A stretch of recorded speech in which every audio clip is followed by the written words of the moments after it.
Podcast Network. 3, 2, 1.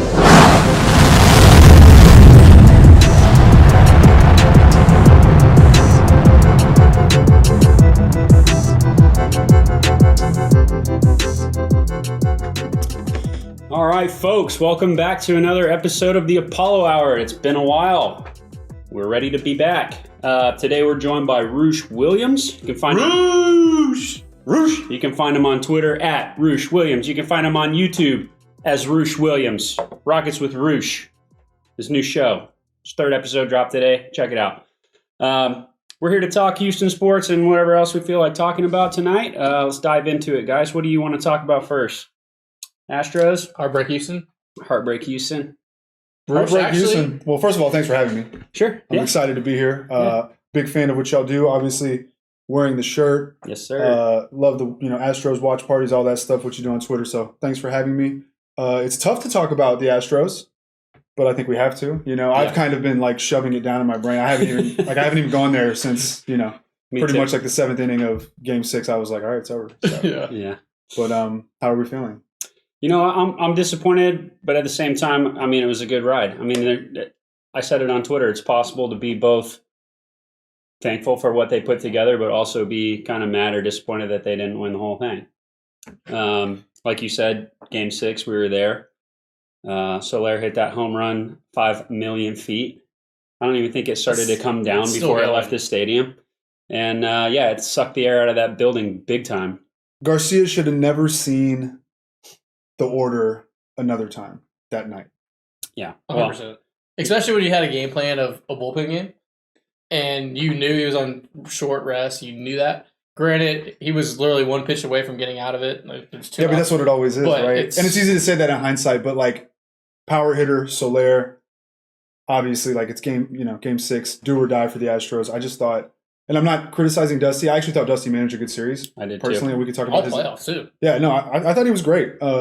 I give him a lot of flack throughout the season for certain moves and for loving Brooks Raley or whatever, but he pushed the right buttons in the postseason, and I'm glad he's coming back. Yeah. We I think he just ran out of buttons to push because it was just like this is the only guys I have left. Like everyone's hurt and not making it through the 3rd inning. And when you score 0 runs, like I always say when the Yankees complain about the 2017 ALCS, I'm like, yo, you scored 3 runs in 4 games. So regardless of what the other side was doing, y'all didn't score. And kind of same for the Astros. Regardless of how you would have pitched around certain situations, 0 runs in, was it two of the games of the series? The Astros offense did not show up. Didn't show up. Yeah, what not simple. I've compartmentalized, and this is actually the first time I'm saying it out loud, is that the Astros in 19 and 21 sorely lacked what George Springer did in 2017, where he just took over a series. Yeah. Because if you look at all the past series winners, in 17, George took over the series, hitting 1 billion home runs. In 18, Pierce did it for the Red Sox. In 19, Soto did it. 20 doesn't even really count because it was an exhibition game. And then 21, it was like Soler. Yeah. And like I keep going back. I'm like, how? Like the 19 team was the best team we'll ever have assembled. Mm-hmm. We should have won just with those arms. But I was like, Soto took over games. Yeah. And then you look at this series, you're like, Soler took over games. Like we didn't have what they had. That was their Springer. Yeah. And I was like, I get it. But like I was like, shit, we didn't have that in 19 or 21. You know that feeling when someone gets to the plate and you're just praying that you get them out? I feel like the Astros didn't have that presence in the World Series. Jordan was that presence in the ALCS. Yeah. 100%. But then when it came World Series time, there was never someone who was up that I felt like, okay, this is it. And I knew Atlanta fans were thinking, oh God, please get this out. Yeah. And we faced, obviously that was Soler. Freaking Travis d'Arnaud was like impossible to get out. It was Mickey Mantle the first 3 games. Yeah. It's ridiculous. And you got to have one guy at least that's hot, because then everyone else gets hype around him. Yeah. Right? No one was hot. All the bats were cold. We know now Bregman was fighting a forearm strain or whatever that was. How do you feel about that? Wrist strain. What do you mean? How they let him play? I saw people complaining, and I didn't understand because it's like, that's Bregman. Yeah. He's gonna play through it to the best of his abilities. He's not missing this moment. But why? I didn't understand people being mad. Well, I think that they were upset because you got a healthy Diaz on the bench, right? They can play third base and hit. And to be honest, the last few series that they put him in, he did well. He played well. He hit well in pinch hitting situations. And there was a large stretch of the season where Bregman was out and Diaz was playing really well for a stretch. So yeah, maybe you find that. Yeah, and again, I mean, the team might not have known he was fighting through something like that. It's possible that he didn't tell anybody because he wanted to play. I mean, I don't know. We don't know that. I think he's just an ultra competitor, and like it's the World Series. You're gonna fight through. You're gonna do whatever it takes. I don't blame him at all. And Dusty's a player's coach, and he's gonna protect his guys, and he's gonna, hey, this is the lineup I'm rolling with. I know it probably took a lot for him to move Bregman from that 3-hole to that 7-hole. Yeah, because he's such a player's coach. Because this is my team, this is my roster, my lineup, and I'm putting it on the board every single day, and I'm rolling my guys. Yeah, just that move right there, I bet was one of the toughest conversations Dusty probably had to have the entire year. Sure. And so I'm not going to fault a guy for putting it all out there. I mean, it's easy for people to tweet. They didn't play 178 games. They, grinding through it all. Obviously, Bregman missed a chunk, but like these guys are all beat up, and we just lost. Yeah. We just got beat. It sucks to say that out loud because we're the best team in baseball. Yeah. That's why it was easier for me to swallow. Yeah. Honestly, it hurts, but it was like in any way that I try to slice it, we just got outplayed. Yeah. I mean, there's nothing else to really say. We got outplayed. I mean, they got cold at the wrong time. Yes. The unfortunate thing is that Game 4 was, I mean, they had that in the bag until they didn't. And that's where everything turned. If they had won that, if they had hung on, but even then, I mean, you get what you want to get out of Zach Greinke. If I'm remembering that correctly, right? It was four pitches. You're up 2-0. You know, who was it? Javier. Javier had been your guy all postseason. On one hand, he was bound to break down at some point. Yeah. And I think we were all wondering. We're just hoping it was going to be like through after the series and not then in that moment. Or when you're up 6-1 or something like that. He actually looked good at the beginning of that inning too. He had two outs. Yeah. Wasn't it a 2-out? Yeah, both of them were 2 outs. He started out the first 2 guys. 0-2 to Dansby. And then boom, and then hung it to Soler. But that's the thing we talked about. With Soler up, we're like, fuck, he's going to hit a home run. Like, I think we all knew. He's like, don't pitch this guy. He's going to hit a home run. He's been hitting home runs.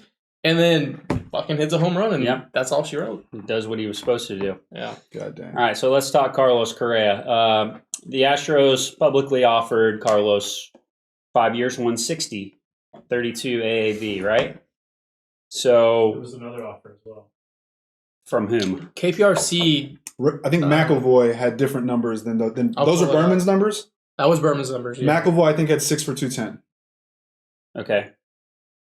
So which is 35. Let's talk about this. So Carlos wants at least 7 years. He keeps saying, right? He wants a longer. You know, they say that you're always on the phone, and I'm pulling up the hang up and hang out. Yes, I'm pulling up the other tweet, the other numbers. Okay, so let's talk about it though. Is he the best shortstop on the free agency market? I think he 100%. Is. I think so. All right. So you've got, who do you have? Simeon, who just won a Gold Glove, right? But he's playing second base. Story, Seager, Correa, and is Baez a free agent? Yes. All right. So that's a stacked shortstop. I do not want Seager over Correa. I don't either. I would love to see Carlos come back. Carlos Correa doesn't exist in this vacuum that we're talking right now for the short stack. Like, who is the guy you would like? I think practically speaking, not like my opinion, I think given the James Click approach that we would expect from Tampa, I think they would try to replace it in-house. We saw it with center field. Yeah. I think they try to replace it in-house and use that money to disperse elsewhere. Yeah, and you've got Jeremy Pena waiting in the wings. He wants to come up and play. Just rip it up. Yeah.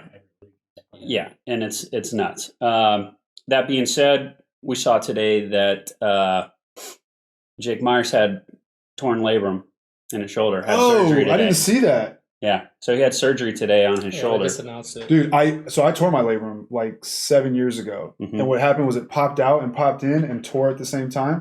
I bet that's what happened to him because remember he slammed it into the fence. Hard. Yeah, that's crazy. But I remember at one point he said like they put it back in, or he used some terminology that indicated that his shoulder was out, and they put it back in. And when I heard that, I was like, "There's no way he's going to play," and so I wasn't expecting him to play. I didn't know it was a labrum. God damn. Yeah. Did they say how torn it was? I mean, it required surgery. And he won't be ready for opening day. What? I thought they said he won't be resuming any baseball activities before spring training.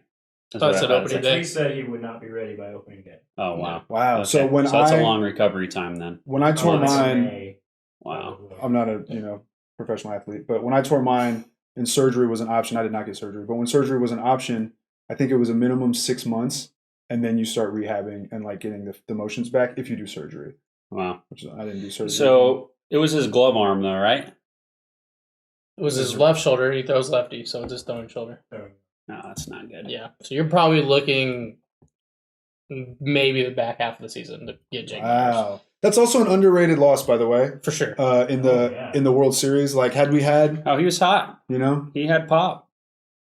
And like, I feel like he would have had a moment. He And has that different swing and that spark plug. And from what I saw from him, he hit all pitches well.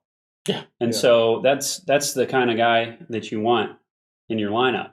Lefty too. Fast, can steal bases. we struggled to keep Difference the maker. line moving, and like the Astros have been so good at keeping the line moving. Yeah. That I feel like he was someone that Especially in the NL when you went whatever. the outfielder, the third outfielder in center, Maldi, and then a pitcher. You would have been a great bat to have down there. Yeah. And you might have somebody else in left field for that Soler homer that could have been robbed. Oh man, That's Jordan. disgusting, Josh. Josh, can I Ugh. speak to you outside for a second? So in-house, Yeah. you think in-house as well? I mean, I would love to see him go get a superstar. I mean, they're used to having a leader in the clubhouse like Correa. Now, do any of these guys offer that? I don't think any of them have the kind of charisma that Correa has. That being said, they're all great players.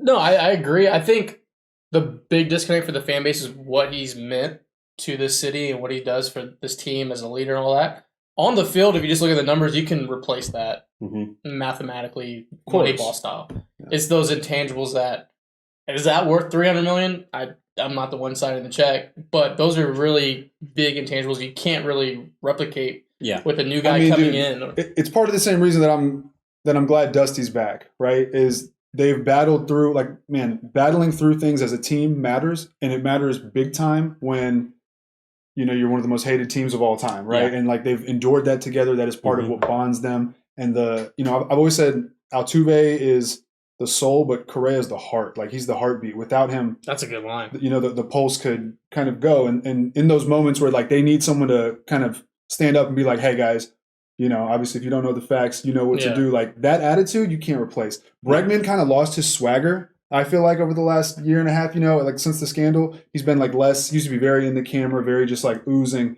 and he's been more reserved. But Correa is still like that fiery, like, doing things that rally the team. And man, on a team, this team is unique to any other type of team in history, given obviously what they've been through, and losing a piece and trying to like plug that in.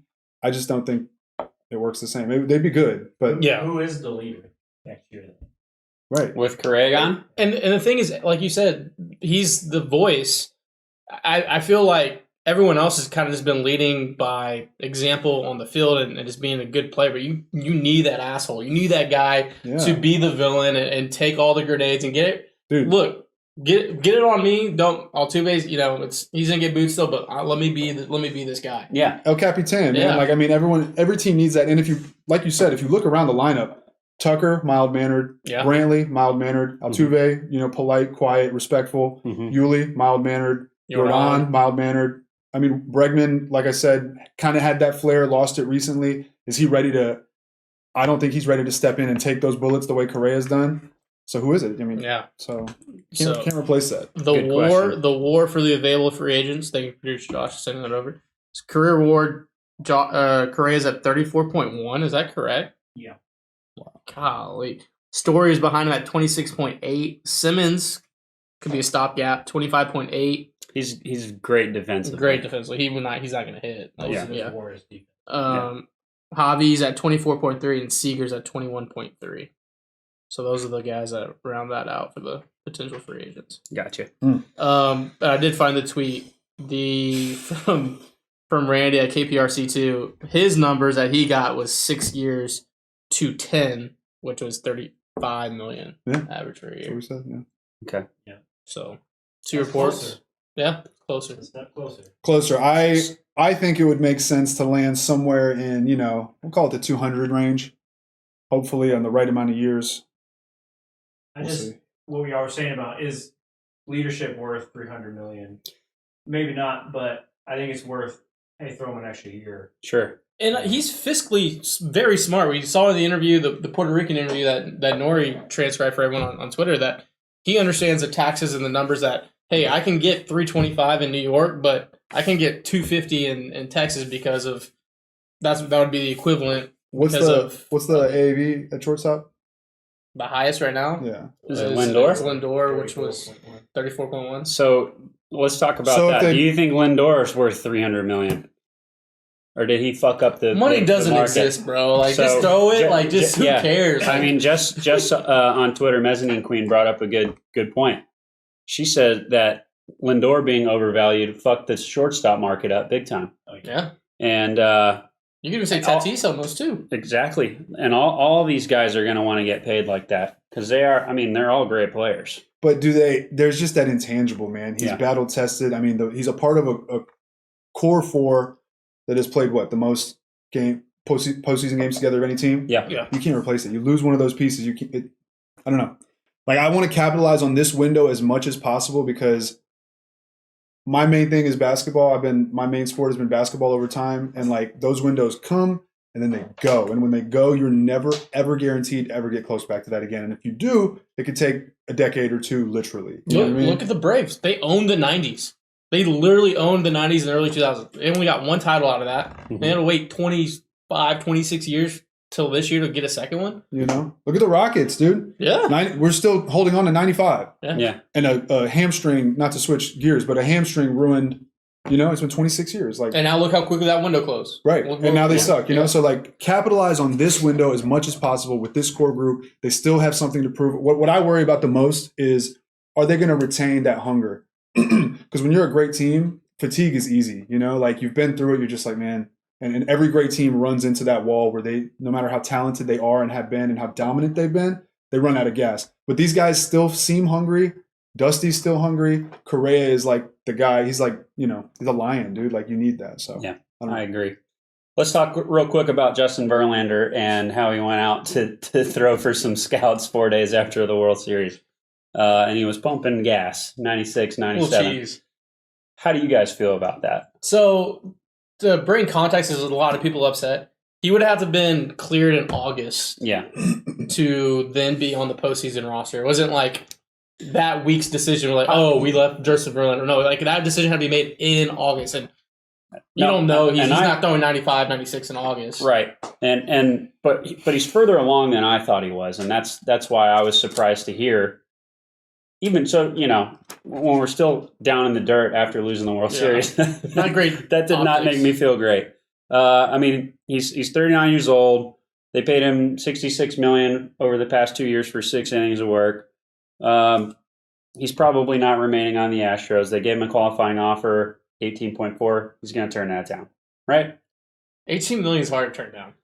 I mean, but think of all the places that he could go, and they would want him for his veteran presence. Yeah. Without having looked into like the context of what the market for him is, if I'm 39? 39. If I'm 39 coming off Tommy John, I'm trying to secure some years. Yeah. I'm just thinking. So that would make sense to me. Well, but I wouldn't rule out him taking the qualifying offer. He said publicly that he wants to pitch until he's 45. So take that for what you might. Okay. I would put that being said, 20%. Hinch is putting a team together in Detroit. It's That's pretty incredible what they did this year with what they had. I think AJ Hinch should have been in the running for manager of the year. For sure. I was surprised to see that he wasn't. That being said, I think maybe Justin Verlander wants to go back to Detroit. Who knows? The Central's wide open. Yeah. I fear they that take it next year. I fear that they take Correa and Verlander. Good. I think if my wife was a super billionaire supermodel, Detroit's a hard sell. So, and I also wanted to look at this. Verlander's made $250 million in his career. Money might not be a huge factor for him. He might want to go somewhere to contend for a title. Yeah. Which he could stay here for that. I think winning is important to him. I think at least he's said that. I'm not sure. I feel like he's made statements about winning being important. And obviously this gives him the best chance staying. Yeah. So you never know. He might. Obviously, I talked to him on Twitter, and we had that little back and forth. Which is great. You brought a lot of clarity to it all. So the way that he came off was that he wanted, like, it felt like he was hungry still to, like, join this team because they've gone through what they've gone through. And I feel like he this is just a guess, but I feel like he's got some attachment to that still. And I'm not underrating that as a factor because, again, what they've been through is so unique that I feel like walking away from that, like I feel like George didn't mind. Like I feel like he was ready to go. Yeah. You know? I don't know if Carlos is. Justin, who knows? You know, if that matters to him at all. Like maybe if signing one of the two helps get you the other. Those two guys, I don't know how close they are. I mean, but I just mean like chances for a championship. Oh. Like, we got Verlander. I feel like we're going to find out, but I feel like Verlander is mostly going to make a business decision, whereas I feel like Correa is going to have some, like, leaving Houston will matter more to Correa, I think, than Verlander, but I don't know. Yeah, I think the thing with Carlos, you can, if the Astros, if they can't get off this, 5 to 6 year range, I think the selling point's not the money because the AAV is going to come with it. That's just the byproduct, just from the short term. Is selling him the fact that, hey, you're here for our window for the next 4 or 5 years. Like, the window's going until 2025. We have all these young arms locked up. Jordan's locked up. Tucker's locked up. Braggs and Altuve are locked up. So the window's there. Hey, we're paying you the highest in Major League Baseball. Keep the window going. And then you can re-up again at 32 and 33 for another max contract. You're going to get your money. Like, yeah, you're leaving $100 million. That's a tough. You're leaving $100 million guaranteed, which is tough. Or to kind of tack on, does what he does, 5 for whatever, and then the market in 5 years is crazy. Yeah. And now you get 5 years for like another or booster. Yeah. You know what I mean? And LeBron's done that great. He does it to those 2-3 years. Yeah. He lets the cap get higher, and then he's like, all right, I'm going to re-up for another max. I think you frame it that way in that perception because he understands the money. I was like, in Astros, this is a free tidbit. Just frame it that way. Be like, look, you can re-up again. And, well, the difficulty is that obviously he's had injury problems. Yeah. So like he's betting on himself in that respect. and the security of it all. And who knows how he feels about that. But the JV thing, a lot of people are upset, which they're right to. That's also very stress-free 96-97, not a 2-2 count against Soler. Right. Right. And there's probably a ball. Yeah. Let's get real. And JV's chasing his own World Series demons. Yeah. In his career, which is for crazy. 4. I mean, to expect him to rush back into that situation. Yeah. Like, come on. Yeah. Perception reality. Yeah, come on. Yeah. I mean, I feel like you got to be a pitcher, a major league professional pitcher, or at least a minor league pitcher, to understand what that would be like and how that would be crazy to expect him to do that right as he's about to become a free agent. Yeah. Like, Makes you think about what would happen if he had TJ back right when he got hurt. Yeah, that was the big thing about it. Yeah. You want to tell everyone about your exchange if they didn't see it with JV? Can you pull it up? Pull it up. Since you're quick with it, my phone's over there. Basically, I think it was before the World Series or during the World Series. Yeah, you said something to the effect of, you're on the magical 2017 team. Your presence in the locker room is huge. Why aren't you there? Yeah, I said, but something like I said something like, Houston loves you for all your contributions, blah blah blah. Something about, it would be cool to see you like at a game supporting them, tweeting about them. I saw some people clown me about that, but I was just like, the connection matters to the team, Mm-hmm. And so he responded. You got it? Hit me. Or can I? That was so quick. You just Roosh Williams, Justin Verlander should pop up or double. I said, Justin, Houston forever loves you for the awesome job you've done in an Astros uniform and for helping us to our first World Series title. But man, we'd love to see you attend these World Series games in some capacity because you've meant so much to this team. Cheer the guys on, tweet about them. That's what I said. And he responded, I would love to be there, but I have rehab every damn day. I would have to monopolize the trainers for hours, the bullpen coach and catcher for an hour, and strength coaches for an hour each day. I'm sure they don't have to help any players who are actually playing was in all caps, who are actually playing. When I saw that, I was like, oh, shit. Whoops. No, but let's see. He kept going. Which was a really good point. Like, it would take time away from the guys that, and obviously, look, Brantley's probably going through some stuff. Bragg's going through, that's a lot of valuable time that they would have been taken away from them. He goes, as for tweeting, I find myself wanting to say something all the time, but it sucks when people just want to talk shit. Not worth it. Easier for me to just cheer them on without tweeting, and I totally get that. Yeah. Every time he tweets, everyone jumps in as mentions, just talking shit to him. And I said, thanks for responding and explaining. As special as 2017 was, and as much heat as this team has caught for obvious reasons this season, and further, given how far they've come despite all of the aforementioned, we just miss our ace being there as a symbol of support through it all. And he responded saying, believe me, I would rather have been there with the boys this entire time than rehabbing silver linings are what kept me happy and sane. For instance, the video I just posted, this little extra time I got with my daughter this year, I'll never get back. So I get all that. It makes sense, you know? I think that was I felt like that was the first time I actually met the real Justin Verlander. Like, coming from Houston, like, that was the most human side, because it's always been unfiltered, you know? It's been baseball, professional, and that, and unfiltered, like you said, so. Yeah. Yep. But yeah, I mean, use that as perspective to think, like, man, he's coming off of surgery, about to be a free agent, like, go risk all that to maybe get lit up in the World Series, like, or overextend yourself and get hurt again. Like, and then you're retired. Right, like, then you're done. No one's touching you, you know? So, Well, he couldn't get a hit, so he wouldn't help us anyway. Speaking of pitchers hitting, Greinke gone, probably. Wow, what a segue. Yeah. Hey, that was pretty good. Right? They call me Segway Spaceman. You've been hanging out with Brian. Yeah, they call me Segway Spaceman. So, we all know, and this is so funny to me, Greinke loves to hit. Greinke wanted to go back and become a shortstop when they were calling him up to the bigs. Right? So, did Strami tell you that? Or who told you that story? That was a SI. That was a big SI story. That's right. That's right.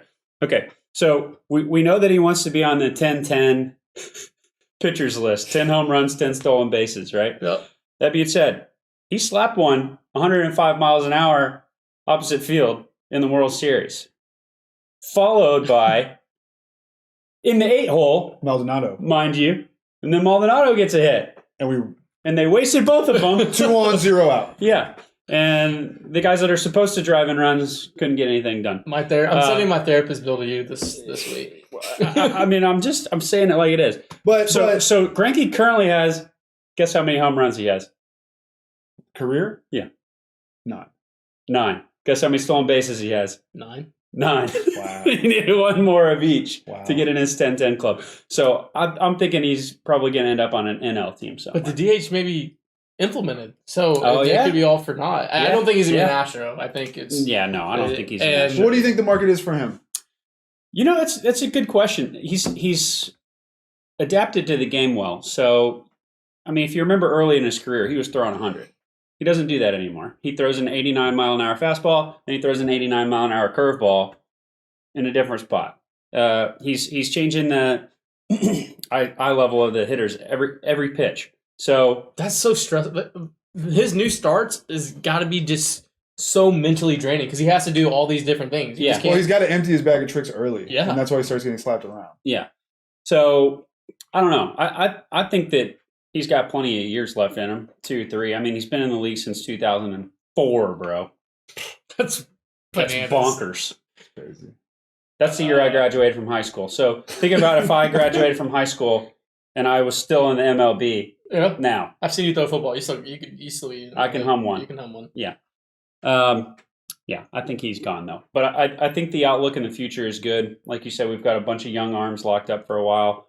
The minor league team, even though the minor league system, even though they're ranked low, I don't understand how they're ranked so low. There's so many studs in there. It's crazy. Hey, there might be a fire sale going on over in Oakland. Yeah, that too. I'd take Chris Bassett. I would take Bassett. Or Montez. I'd take all. Great. Just saying. Yeah, I think they're ready to get to. Where are they going? Vegas.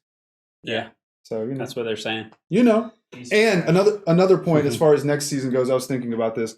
If Oakland really does fire sale, or even if they don't have Bob Melvin anymore.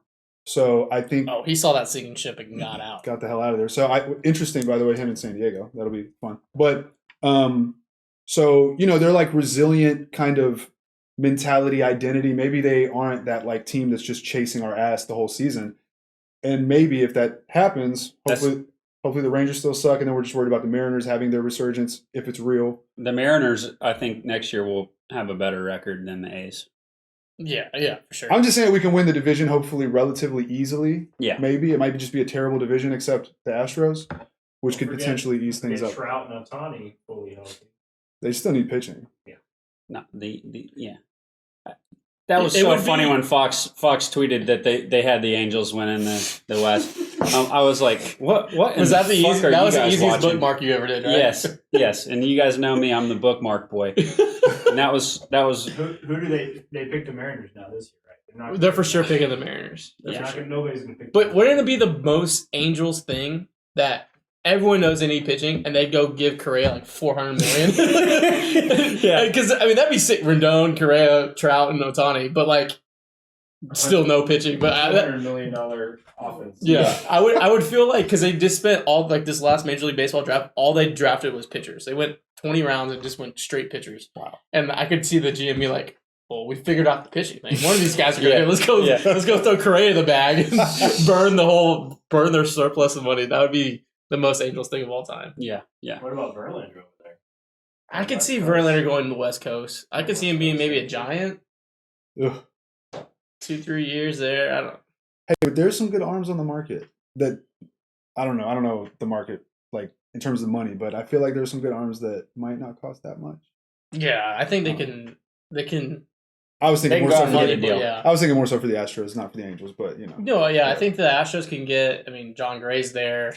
I do think Noah Syndergaard probably should take the qualifying offer because that's a lot of money to turn down. But Ray's going to be there. Rodon's going to be there. There's just a lot of guys that had a really good this past year, right before the contract year, that kind of scares me because they're going to get a lot of money. I'm like, you had one really good year, maybe a year and a half, and the rest of your career has kind of been up and down. Maybe you figured it out, but I feel like that's a little bit like Russian roulette because you're going to have to throw them a lot of money. Like Gosman as well. Yeah, Gosman is. I Ray- thought someone Ray's the was. safest option. Yeah. Or I mean, I think the safe is going to go Ray Oakland. I think that's like the Yeah. safest floor Yeah, trade. Yeah. trade, and figure it out that way. But the Astros are going to get someone. Also, hope we bring Graveman back. I'd like to see Graveman back. I would Me love too. that. I thought So who do they said is coming back so far? Yuli, Presley, what, that it? Presley? Presley was a free agent. No, but they extended him or something, right? This contract's still I going. think he has. Who am I thinking then? Yuli is the one they This- extended the team option. Yeah. Is it the last year of Yuli's contract? Yes. I for some reason thought they extended him this year and next year. When did the extension kick in? 2020? We signed him right before the race series for 2 years, so it would have been this year and the next. I got you. So, Yeah, and I think that they got him for a steal too. I mean, that's $8 million for a guy that just won the batting title and a Gold Glove, that's nuts. and he's That's at nuts. 37. Does Brooks Raley come back? I would sign him back. He was Yeah. good. He was kind of nails. down Dude, the he was. Down the stretch, Down he the was stretch, he was. fantastic. You know, and everyone was joking with Dusty had this love affair that he had with bringing Brooks Raley in over any other reliever. There It was seemed a like love he was affair. in there, There was a every love day. affair, yes. He was misused in the first half, Yes. and they found his lane. Yeah. Yes. Yeah. You have the Well, emergence and of Maton now. Yeah. Dude's a killer. Dude. That that is one of my favorite things about the postseason. The emergence of because Phil you Maton. were ready to strap him to a I rocket. strapped him to a rocket multiple times, and then I pivoted and hedged. I was like, "Oh, now we're doing moon missions Armageddon style. I'm gonna go rescue him. I'm gonna be the hero of this. I'm about to Henry Stamper and sacrifice myself and bring Maton back." There you go. He was There you nails, go. man. Yeah. Incredible. And yeah, I mean, Graveman also like started off incredible, had that weird funk where he was just either getting hit or hitting batters. Yeah. And it was like, what the hell is going on? And Yeah. then he turned it on. I thought he was incredible, except for that one. He gave up a solo shot, I think, late in game 3. Three. It was to Darnell, Yes. dead center. Yeah. But other than that, I thought he was that was pretty his first home run of the year. Wow. Wasn't it? It was his second one of the playoffs, and Okay. they both came in game 1 and game 3. Okay. What happened? All right, let's shift and talk basketball for a little bit. Roosh, I'm going to let you kind of lead the charge on this one. The Rockets don't look great. Yeah. They've got a bunch of young guys. I don't think anyone in particular stands out other than maybe Kevin Porter Jr., Jalen Green. They're so young. I know that people were excited before the season began just because of the chemistry of all these young guys. But how far off do you think they are from being a winning team? And do they need to go get some kind of superstar to lead the? So this is the way it's going to work, Lead the man. charge. They have drafted, excuse me. They drafted Jalen Green and Alperen Şengün, and then 2 other guys, Josh Christopher, Usman Garuba. Christopher and Garuba are more so projects. Jalen Green and Şengün are guys that you hope are going to be really good in year 3, maybe next year. As the season goes on, what you hope is you see those games where they pop and you're like, oh, he's got it. And we've seen a couple of those from Jalen Green so far. And Alperen Şengün just continues to like impress game to game. Just like he came in unable to shoot threes 10, 11 games into this season. He's already shooting a pretty decent percentage. albeit on a small sample size, but you're just seeing the improvement and the development happen like before your eyes. So they got those two guys. Christian Wood is in the second year of a 3-year deal. He's on a team-friendly contract. He's getting $13 million. So in the NBA market, a guy like Christian Wood getting $13 million a year, we signed him, I think 3 years, $41 million, I think. So 13 point whatever, is a steal. It's like Julian 8-ish, something like that.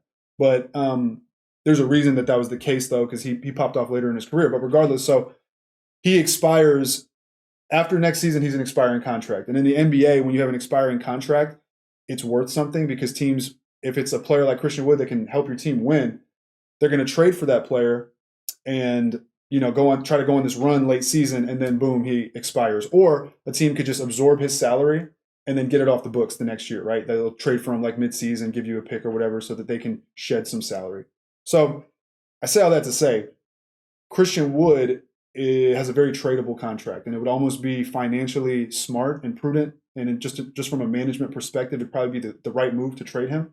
Not even talking basketball, not talking about on the court, whatever. He's probably Houston's best player right now. He's definitely their high scorer, takes most of the shots. So you could trade him and get some more value back and then continue to use those assets to draft, right? The Rockets are going to suck. They're going to be a bottom 3 team this year. And their goal is to get another top 2, top 3 pick so that they can draft another guy. And then him, Jalen Green, Şengün, and whoever else they get, whatever other picks they use in the first round next year, these guys can grow. They also have Jayshawn Tate. They also have KJ Martin. So they have a young core. And basically you're hoping that you can get these guys to grow so that like by the 3rd or 4th year that has happened. And then you can use all these picks that you've collected to make a trade for like a big name and kind of stitch a winning team together. So it's going to take a while. They're not going to be good. What you hope to see is that Jalen Green proves to you that like he is a superstar in the making. And he's only 19. Right? He's only 19, dude. He weighs less than me. He's 6'6" and weighs less than me. Maybe I'm fat.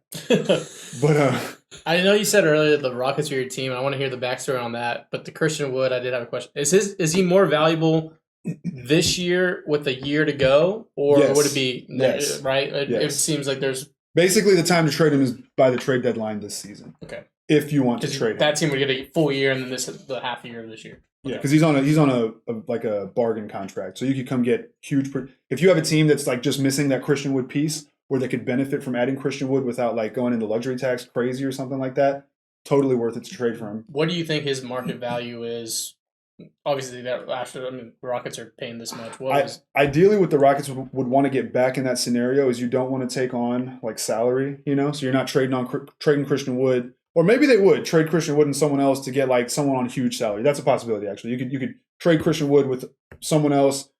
The amount that they're worth matches, a value, a big contract. Someone's getting like 25 million, scoring a bunch. I don't know, hypothetical, but most likely what they would do, what would make the most sense would be to trade him, take on like a prospect that's on like a cheaper deal and a couple picks. Hopefully you get ideally you'd get a first round pick that's not protected, so that if that team sucks, it goes as high as it does. But yeah, a prospect and a couple picks I think is realistic. But as time ticks, changes. So yeah. So how do you feel Stone is doing so far as a GM? So far, I think he's doing a good job. You could argue it both ways. That's an awesome painting of your dog. Wow. That's amazing. I just noticed that. That's amazing. So I don't know if you can. Oh, did you see that? Yeah. That's my buddy's first oil painting. He said, I need to paint something. I said, paint Clyde. That's amazing. That's his incredible. first one. Yeah. So Rafael Stone. I think he's drafting well. I like Jalen Green. Some people are thinking the Rockets should have taken Evan Mobley. Evan Mobley's having an awesome rookie season, so hopefully they didn't make the wrong pick, but we have years to find that out. Şengün, I think, was an awesome pick, and the way that they got him, they like traded 2 picks that they had gotten from other trades that may or may not actually convey until like 2025 or 2026, and they just traded them away. It would have been like mid-first round picks at best. And they used those to go get a higher pick so they could take Şengün. So I like those 2 moves. He found Jayshawn Tate. Jayshawn Tate's incredible. Drafted KJ Martin. I think they went and bought with cash. They bought the 52nd pick, 2 years ago or whatever it was for last year for KJ Martin, and they drafted KJ Martin. So that's looking to be a really good eye. He's got a good eye for talent. Some people will judge the Harden trade, and it's hard to tell what happened there. What the result of that's going to be for a few years once we see what they do with the picks they got from the Nets. Yeah. But so far, I think he's done a good job, man. He inherited an awful situation. Right. He inherited Westbrook and Harden demanding out, Daryl Morey piecing, and you're just like, what the hell am I supposed to do? And he had a pandemic going on. Yeah, in a pandemic with a rookie head coach that was hired to coach these guys that are now saying, actually, sorry, peace. Yeah. It was a crazy situation. So that was a tough situation for Silas to come into as well. I mean, he came to town when Harden and Westbrook were on the team, right? He was hired to coach Harden and Westbrook. Right. And then weeks later, they're both gone. Weeks later, it's like, oh, James Harden's like, no, I'm not showing up to training camp. And Russell Westbrook was like, yeah, trade me. And so he didn't even get a chance. Yeah. He got 7 games at James Harden, 4 of which were intentionally lollygags so he could expedite the trade process. Mm-hmm. So now that being said, this Steven Silas gets a pass for the first year because obviously all the circumstances and it was a pandemic year. This season, though, I think is important, really important for Steven Silas and for Rockets fans to learn and understand like what he's made of. Sure, because we didn't really get what he can do with what he's got here. Right. Now. And so far, I've seen some things that I'm not really enjoying in terms of the rotations and the way that he runs the offense so far. Only 10, 11 games in, so we'll see. But those are the kinds of things that I'm monitoring. Is like, what is the identity of this team going to be? Right. How is that identity going to reflect Steven Silas, and is he going to put these guys in position to succeed? And so far, I feel like he could be doing a little bit better. But yeah, as a casual fan, like I understand basketball. I play pickup games. I love it, watching it and doing it. But I'm not going to get lost in the weeds and talk about the analytics of it. That's just not. I know that's not my path. How do this Rockets team loop in the casual fan? How can they sell this product? Because we know they're going to lose. We know they're young. How do you sell that product? Let me ask you, when the Astros were tanking, how did they sell that to you? You're a diehard, so I guess it's hard. How do you think they sold that to other people? It was tough. I think the vision just of Jeff. Yeah, I mean, but for me, it was the players. Yeah, Springer. The young guys that were promising, right, were fun to watch. That being said, they weren't selling tickets. I mean, you could go to the game for $2 with a Powerade wrapper. I don't think you're asking about tickets. You're just talking about buying in. What gets me to turn the game on? Sure. But I'm sure viewership was down in those days as well. For sure, yeah. I mean, no. Partially because of a stupid contract deal. Yeah.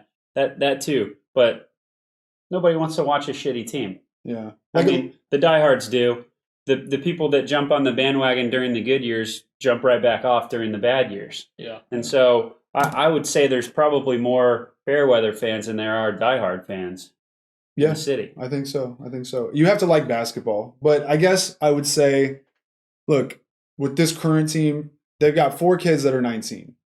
No team has ever played 4 teenagers in the same game. The Rockets set that record this year. Is that a good thing or a bad thing? I don't know, but But I would say 2 of those guys, one of them just turned 19, Şengün. Yeah. The other one's Jalen Green. Out of the 2 of the 4, the other one's Josh Usman Gruber. But Jalen Green and Alperen Şengün have actual talent to be special. Mm-hmm. So I mean, I would be watching those guys. If you don't know basketball, when you watch Jalen Green, you might disagree so far because his shot hasn't been falling. But when I watch him, I see how polished he is. It'd kind of be like seeing like a young hitter that's not connecting, but you see this. Remember Tucker, right? Ted, right? But it wasn't working until all of a sudden it was working. Right? And then you're like, holy! But you wouldn't, if you were a casual fan and you were told this guy was next up, you'd be thinking, I don't know, I don't see it. His batting average isn't good. Whatever. Sure. And so that's kind of the approach with Jalen Green. Like his percentages are down, efficiency's down. But if you know basketball, like dude, his polish is crazy. He's athletic as hell. He's got every move in his bag. He's processing the game at the right speed right now. Like you can see, he was profiled to be a scorer. And in basketball, you can score, you can create for others. The deadliest are able to do both, like LeBron James, James Harden was. That's why he was so good. He could score and create for others.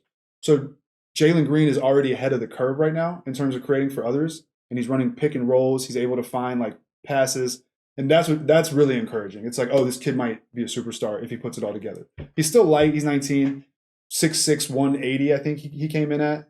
Like I said, I weigh more than Jalen Green. Yeah. Like They'll put on some weight. They'll Kobe be able came to, in at 6'6", 190. Yeah. So like, I mean, they're not pushing anybody around right. in the key, right? Yeah. So basically the mistakes he's making, like I think he'll fix them, and once he does and puts it together, I think he's going to be special. Şengün, the other guy, is like, if you like Luis Scola, if you like watching like the big guys that pass, that have like skill, he's one of those. He just turned 19 and he's already coming in and showing flashes in the NBA. It's crazy. So when these dudes grow up, I think that's the sell. When they grow up, like they might be for real, and you're going to want to remember those growing pains just the same way that you probably look back and remember. And then you can go out and acquire the talent to build around them, right? I feel like the NBA is easier to do that with. The other sell, in addition to all that, is you have that young core of talent, and then the Rockets have a ton of picks. And in the NBA, I mean, someone gets angry about their contract every 3 months and forces out, right?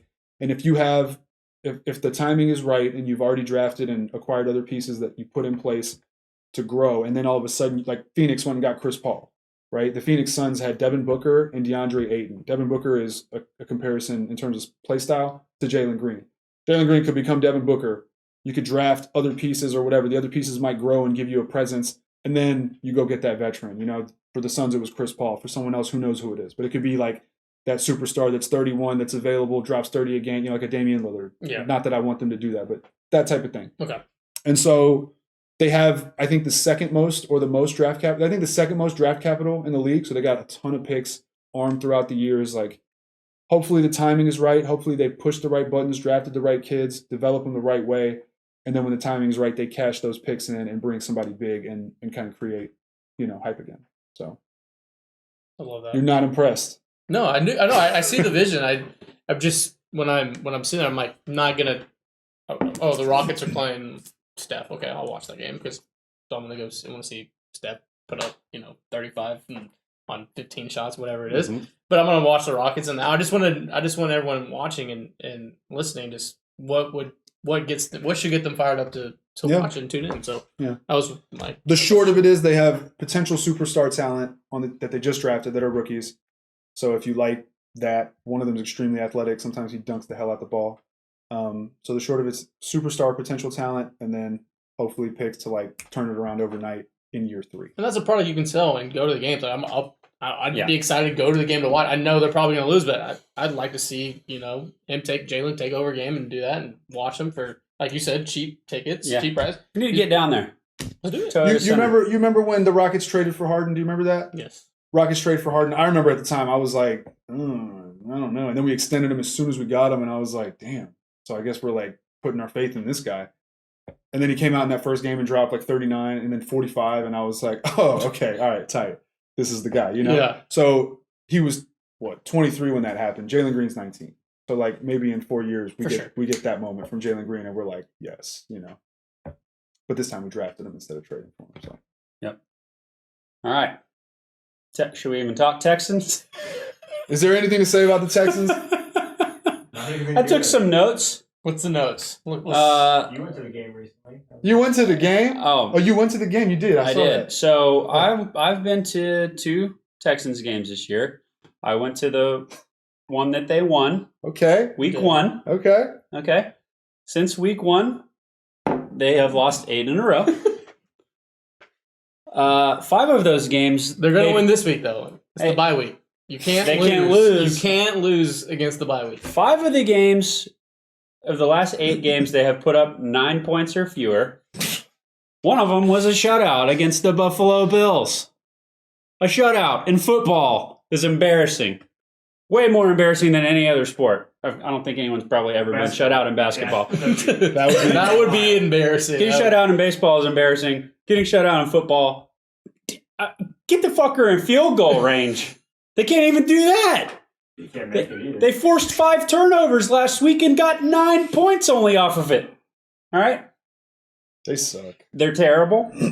Management's awful. The front office is in shambles. It's funny the juxtaposition between. I was literally about to say that tell of two cities, right? The Rockets and Texans are both losing, but one clearly has a brighter future. Has a front office. That matters. Vision matters, dude. For sure. Now the Rockets' vision may not pan out, and that's the downside. Maybe they're wrong. Basically. But they have a game. But they have a vision. You're not lost in this purgatory. The Texans are just like, So Football. it's the Texans are a problem from the top down. Yeah. The Rockets aren't a problem from Hey, the top down. don't slander Jack. Come on, Bubba. Yeah. No, Jack.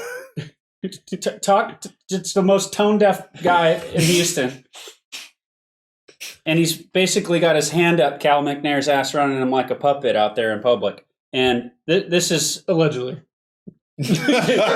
allegedly. Sorry.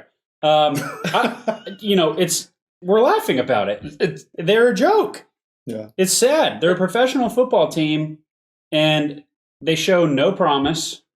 Every week they go out there. Shit. Week 1 they went out and scored 37 points. I'm like, okay, shit, maybe they're going to do something. Nah. Wrong. I don't Tyrod know. goes down. Mills comes up. Terrible. Of course, these guys are running for their lives almost every play. Oh, yeah. So I what saw quarterback that is going to Mills thrive in okay. that? Huh? I saw that Mills is like 3rd best rookie out of this class, which is promising. Okay. But it's hard to see him do anything. See, when and that's he's- how they get you. Yeah. That's how they get you. You just drank the Kool-Aid, sir. My question, or not even question, but like the thing that blows my mind, because I pretty much don't talk about the Texans on Twitter unless I am slandering them. Mhm. And I always get reminded that there is like a huge diehard fan base that are still like, Oh, yeah. F you, Oh, yeah. don't come back when we're good, blah, blah, blah. Sure. And I'm just like, bro, I've been watching this team since their inception, except for like that little blip, they've always been ran poorly. And now, like, how are you wasting any of your Sunday on this team? Yeah. So When I'm doing whatever, I might look at it and go, oh, okay. And that's it. Like, that's all they get from me on Sunday. yeah. You You're know? like, you just go, yeah. Right? It's like, yeah, you look at it, it's almost like right on cue. like the Miami game. I didn't watch a minute of the Miami game. I think I went to the gym, and as I was going home, I looked at it, and I in my head thinking, I think they could beat Miami. And it was like, what, 17-6 at the time? And I was just like, okay, they're bad. You know, like, Yeah. David Coley, bless his soul. Yeah. I mean, manages the game. Yeah. And I think Poorly is what I was going to say. yeah, Manages it poorly. he's is it every Texans coach of all time they cannot run the clock?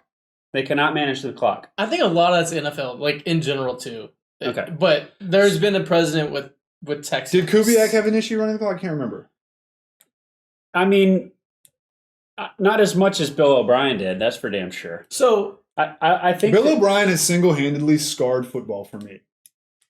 Like, I mean, he's about to downfall Alabama, if you can believe that or not. that would be his greatest accomplishment. Yeah. Yeah. So and think about it. Cully, I was reading about these guys earlier. He's been a football coach for 40-something years. You didn't know that when we saw him? I knew that, but I mean that just puts it in perspective. This guy should know every last fucking thing about. But this is football. the first time he's ever been a head coach. Correct. All right. But then you got Lovie Smith, Hey, also been in the game. The defense has forever. been good. Defense has been sharp. They create turnovers. The Yeah. defense has been sharp, and they're doing it all really with no big names. All right. Sure. Really, with like guys that I didn't know were in the NFL. Exactly. Like, not even. So they don't have Watt. They don't have Merciless. They don't have. Yeah, but I mean, it's been a revolving while. door at Cushing. cornerback. Exactly. Every week we're The trading a cornerback. Jonathan cutting a Joseph's cornerback. gone. The secondary is I don't know who any of them are, Yeah. but Well, they've been showing up. I mean, like you said, we turnovers are huge. Offense can't capitalize on them though. But the thing is, they're also on the field 90% of the time because the offense goes 3 and out, and they're out there again. Yeah. And then you see in the second half of the game, they just get worn down. I'm yeah, like, they're and gassed. people get upset. I'm like, bro, they've been on the field like 90%. Like, Yeah. it's honestly gotta feel losing sucks. All right, Yeah. like I think people underestimate when they're rooting for a tank. They underestimate like that the guys on that team generally are probably miserable because they're just getting their ass beat night in and night out. Yeah. They want to win on television, right? Yeah. Like They're that is- athletes. It's an awful feeling. ultra athletes, yeah. You go into a stadium full of people and you just get whooped, and then everyone knows and laughs at you getting whooped. No one likes that. So being on this team has to feel embarrassing, and knowing we know it, they know it. Every arena they go into, they do not have a chance to win. Right. Never. Yeah. You know, pretty much never. Well, and So it's like, how do you play? And here's the thing. I mean, do they tank and go for the first draft pick? I mean, surely they might accidentally beat the Jets or the Jaguars down the stretch. They might. And they Even- might fuck that whole thing up. Even if they do, this isn't the year for that. Yeah. Typical Texans luck, right? Yeah. Like Yeah. So obviously everyone knows I'm a Cowboy fan, and I've been losing. You know that, Rich? I've been losing. I see. He's a classic like UT Cowboy fan. You know, the hybrid. I mean, I'm a Longhorn, so it's cool, but it's a classic profile. He has a good reason. I do. The Texans weren't around. The Oilers weren't here. My dad was a Cowboy fan, so I just grew up as a Cowboy fan. I was a Cowboy fan as a kid when the Oilers left, but then when the Texans came back, But I'm an asshole. Me too. I'm loyal to my city. But you know. Look, yeah, I'm just an asshole. So all my friends were Texans fans. I'm like, I'm gonna be the villain in this. But no, as Texan fans, and you obviously enjoy the great years. Did you know that at the time the Kubiak and Rick Smith years were gonna be the best of times? No, I didn't. Because a lot of To be honest, I was surprised when the Texans. What was their best season? 12-4. I think so. I think that was the season they wore the Lettermans. Yeah. They should have beat. Well, and I mean, think about who all was on the team at that point. They had a lot of big names on the team at that point. They had a great team. Great team. The running game was incredible. You said offense. you said Kubiak. I said yes. You said, did you think this was going to be the best that era? I said yes after I heard Rick Smith. I remember thinking, man, get Rick Smith out of here. And Bill O'Brien and that whole experiment, Hybrid GM coach is like the right. Yeah, it's the classic like be careful what you wish for. Yeah, Rick Smith is probably looking at this laughing. You know, like that's what you get. Yeah, you know. So everyone wanted that him was out like the door. because even the Kubiak, the back end of it was just like Schaub was good, and then they were good enough that one year. Schaub got hurt. Yeah, and T.J. Yates somehow won that game, and they went toe to toe with Baltimore. I mean, I don't know about toe to toe, but it was a one possession game that they lost in the second round. You know, Yeah. so Well, the Texans can get to the playoffs and beat Cincinnati only, and then that 11 o'clock, that 11 o'clock they can Saturday game. they can beat Then they're Oakland's done. backup. yeah, They can beat Oakland's backup. yeah. No, I just my question was just because you guys that was your team in that era, even the Sean years that they made runs, but it just seemed like when I was as a football fan, I was like, man, how quick it can turn, and like just like the Rockets, just the hardened CP3, just like that. Well, two things, man. Number one, that window. So back to the Astros, like never take that window for granted because when it's there and things miraculously line up on the timeline financially and age wise, Yeah. and like they're all at a good age, and if we could financially lock it in, that is so goddamn rare. It's what the Warriors have done, which they got lucky to even be able to do that. Steph was hurt, so they didn't max him, and that set up their whole run. But if you can capitalize on that, do it. But I just wanted to hijack and make that point. No, you're for sure right. Like it's. I don't think everyone realizes how quickly it could turn on a dime because when the going's good, you're just living high life. The second point I was going to make is that having like that reflection, looking back and realizing, oh, those were the best years, and then seeing where we are now, and then seeing like where we were in the last 6 or 7, whatever, with O'Brien.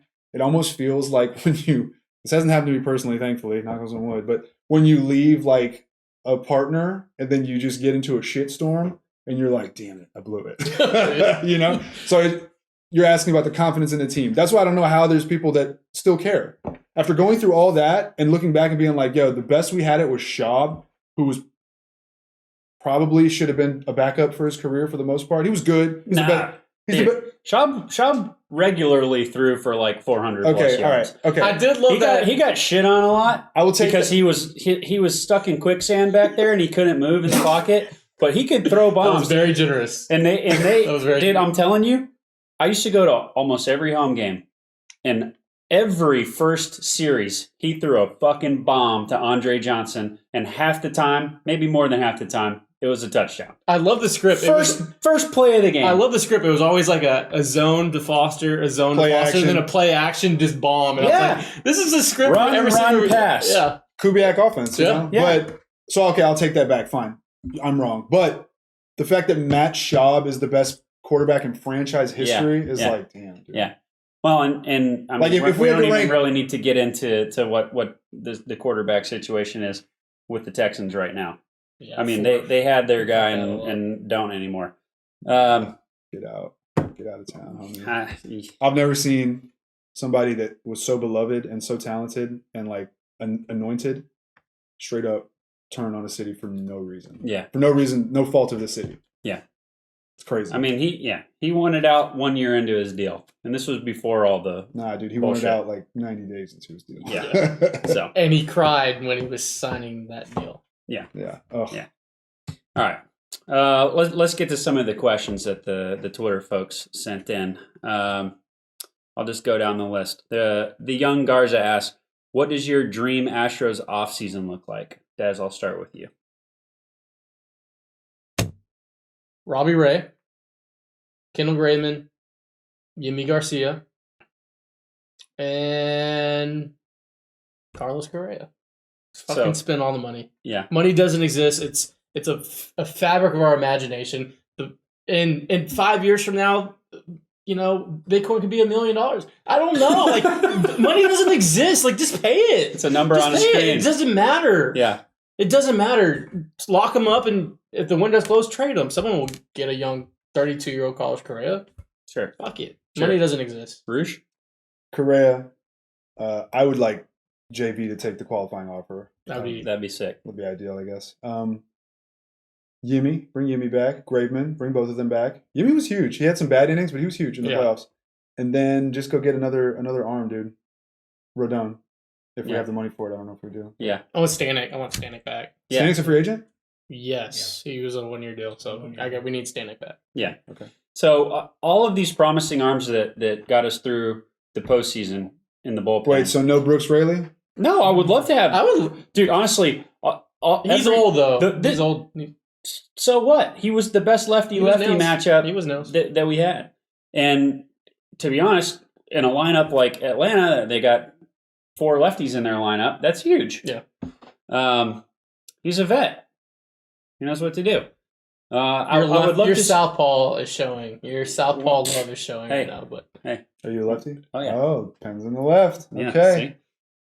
So I would love to see him sign as many of those guys that got the bullpen for sure through the postseason. They showed up. I think it was before Game 3 of the World Series. The bullpen ERA in the postseason was like 1.3 or something. It was crazy good, which is wild because we shitted on them for the entire year. Baseball's so crazy, man. Offense goes cold, and that bullpen carried us. Yeah.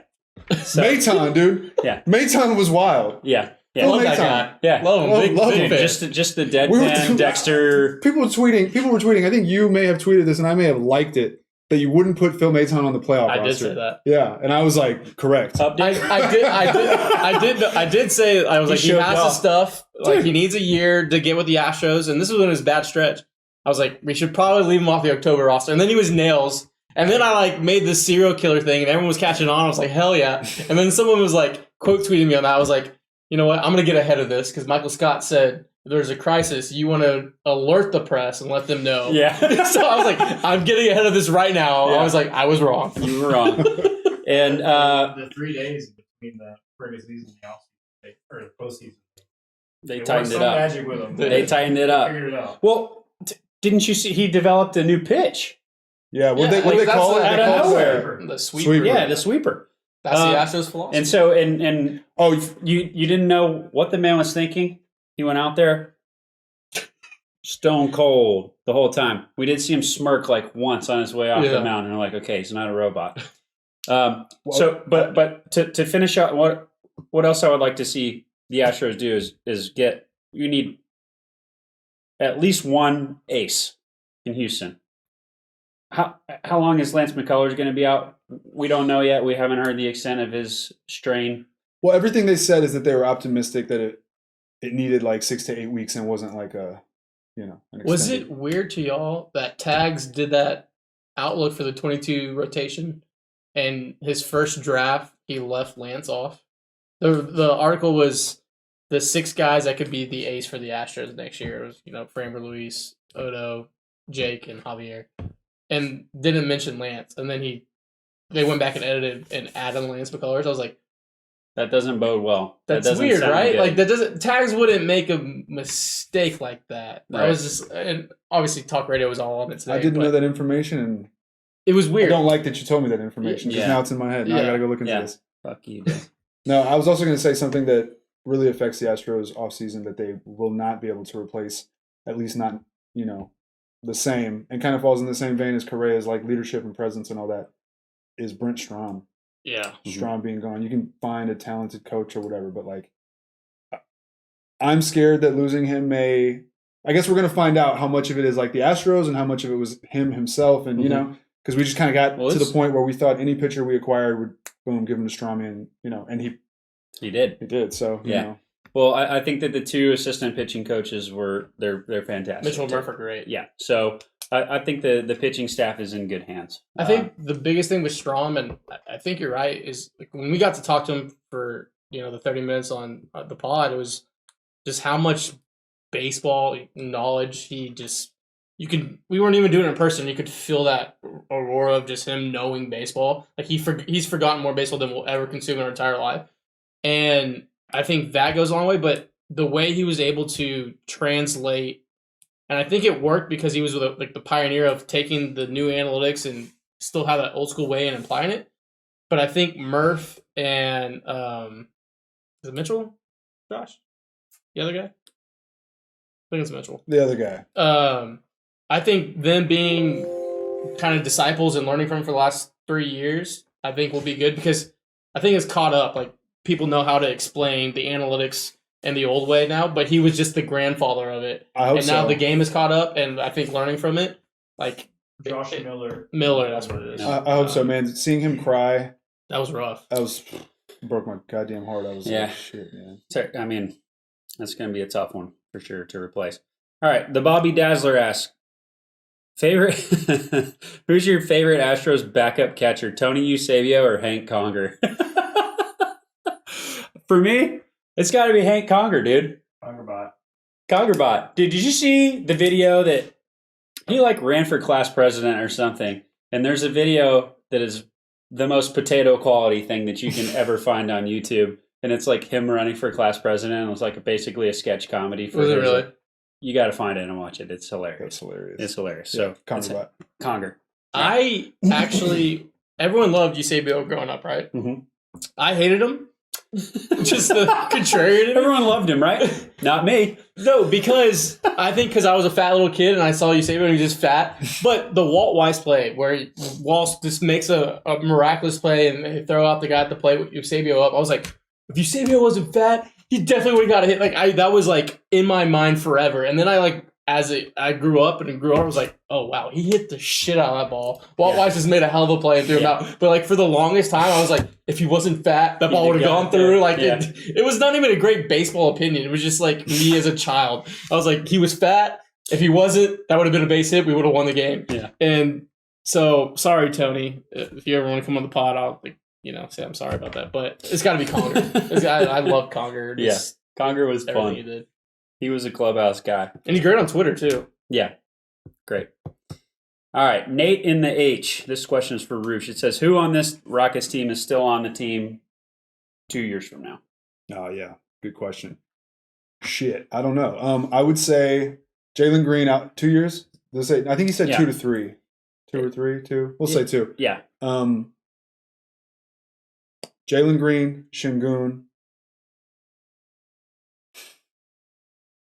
Those are the only two that I feel safe saying right now. Because Jayshawn Tate and KJ Martin are the types of guys that could get, if Houston was to make a trade and they wanted a better player, a team I could see asking for those two guys in return as low salary guys that are really valuable. So they could get traded in that respect, but the Rockets ideally would like to keep them around. Yeah. But I know they're not going to be trading Jalen Green or Alperen Şengün. And that kind of speaks to the team, right? Is they got to figure out, this is year one of the rebuild. They've laid the tracks for their vision, but now they're going to see how on track it stays and where it veers and starts to change. But those are the two guys that you expect them to build around. I think so, for sure. Because I think, like I said, I think Christian Wood could very easily get traded. Kevin Porter Jr. is still not a sure thing. I think a lot of people will hate me for saying that, but he's still not a sure thing. He's definitely a project. In an ideal world, he pans out and is like, holy shit, we got this guy for literally nothing. But there is a very decent chance that it doesn't work out the way everyone wants, and then you just never know. So we'll see. But yeah, Şengün and Jalen Green. All right. There you have it. All right. Astro 2021 Mister says, considering rumors that Jeffrey Bezos wants to buy an NFL team, should he buy the Texans? And if so, what would he rename them as? So then this is a two-part question, but we'll go ahead and answer that question first. Do I want that psychopath running my football team? You're goddamn right I do. He's a cutthroat guy. Everyone knows he has no soul. He'll go out. He doesn't like losing. I mean, look at this whole space race thing that he's going through. I'll take that 10 days out of 10 over Cal McNair. Yeah. Playing video games on the couch with his Widow controller. Yeah. So that to me is a 100% resounding yes. I would like to have Absolutely. Jeffrey Bezos. Have you thought through the fact that Bezos, who's the richest man on the planet, his girlfriend got swooned by Leonardo DiCaprio? That's you fine. may look. That's fine. He might be the richest guy, but he does emit beta energy, especially around Leonardo DiCaprio. Yeah. But no, I think you gotta chalk that up to Leo. Yeah. Is there a salary cap? Classic Leo. I don't know. I think baseball is the only sport without. Yeah. Okay. I think it would be good. I mean, he's probably rename the Space Force or whatever. So you got to rename him. Well, and again, that's a good fit because he's like going into space. All the time. So he would have to rename the team something space themed or like the Laborers or something like that. His spaceship is literally the penis spaceship from Austin Powers. Yeah, that's what like the Blue Origin. Look, there goes a giant flying. Wow! Pay attention, Watson. Yeah. Yo, classic, dude. Make Colin the mascot. That's what Hey, I vote for. I'd be the mascot. Better than a bear. I would take Don't the get me Houston. started on clutch. I would take the Houston Spacemen over the Houston Texans. I would take that. That'd be cool. I'll take That would be Spacemen. a total That'd be tight. rebrand would be pretty cool. Yeah, Yeah. I agree. They could I use think one. the name sucks. I think the uniforms are whatever, and I think the logo is stupid. It's tight but stupid. I like the uniforms and the colors. That being said, I wouldn't be one bit hurt if they changed everything from the ground up. I have such a bad taste in my mouth from like that color scheme and them and all of it. I just Sure. When So in doubt, what you're rebrand. telling me is you hate red, white, and blue. no. One day before No. Veterans Day. No. That is not what I'm saying. All right, and then the second part to that question was if Crane steps away from baseball for hypothetically, would you be interested in him running Bezos as the Astros owner and not? My answer to that question is no, I would not. No. That's Oh all. yeah, Give him the that's a whole Texans. different- Yeah. Right? No. I would think like the next step in that scenario, like be a group that would come in, like 5 or 7. Is that a rumor of him stepping away, or is No. that just like a No, that was pure a hypo- pure a hypothetical pure question. hypothetical. So, I'm not going to entertain that one. I don't think I want Bezos running No. the only team in town that Dude, I we got a stable really, ship. really, really care about. Just keep it moving as long as you can. Yeah, Yeah. yeah, As long as Yeah. you can. exactly. All right, well, that about does it, guys. So we're going to wrap up the Apollo Hour that went longer than an hour tonight. I want to thank Roosh for joining us, my man Dez here, and we're going to make this a weekly thing, I think, starting in the off season. Shooting for once a week, so y'all be sure and tune in. Subscribe to the YouTube channel, please. It is a Apollo HOU on YouTube, Apollo HOU on Twitter, Apollo HOU on Instagram, and if you use Facebook, just use the search feature. You'll find it. It's meta. Oh, yeah. Meta. Meta. Oh yeah, excuse me, Meta. No, that's the guy who I want to run my baseball team. Yeah, okay. Okay. Zuckerberg, the robot. All right. Thanks, everyone. We'll see you next time. Peace.